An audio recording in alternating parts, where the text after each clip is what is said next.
याजूज माजूज दो वहशी खूंखार कबीले, दीवार कब टूटेगी, हलाकत कैसे होगी। कुरान मजीद वाज़े तौर पर गवाही देता है कि याजूज माजूज दो वहशी खूंखार कबीलों के नाम थे। वो लोग अपने इर्द गिर्द बहुत ज्यादतियाँ जुल्म सितम करते थे। मुफस्सिर अल्लामा तबातबाई ने अल मीज़ान में लिखा है कि तौरेत की सारी बातों से मजमूई तौर पर मालूम होता है कि याजूज माजूज एक या कई बड़े बड़े कबीले थे। ये शुमाली एशिया के दूर दराज इलाके में रहने वाले जंगजू, गारतगर और डाकू किस्म के लोग थे।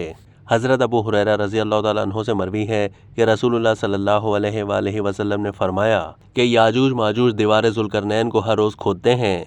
जब वो दीवार में शगाफ डालने के करीब पहुंच जाते हैं तो उनका निगरां उनसे कहता है कि अब वापस चलो, कल हम इसमें सुराख कर देंगे। उधर अल्लाह ताला उसे पहले से ज़्यादा मजबूत और ठोस बना देता है। अगले दिन ये फिर खोदने के काम में मसरूफ़ हो जाते हैं। चुनांचे ये रोज़ खोदते हैं और अल्लाह ताला दुरुस्त फरमा देता है। ये सिलसिला यूं ही चलता रहेगा यहाँ तक कि उनके खुरूज का वक्त आ जाएगा और अल्लाह ताला उनके खोलने का हुक्म फरमा देगा। उस दिन जब ये दीवार के शगाफ को आखिरी हद तक खोद देंगे तो उस दिन उनका निगरां कहेगा कि इंशाअल्लाह ताला हम कल इसे पार कर लेंगे।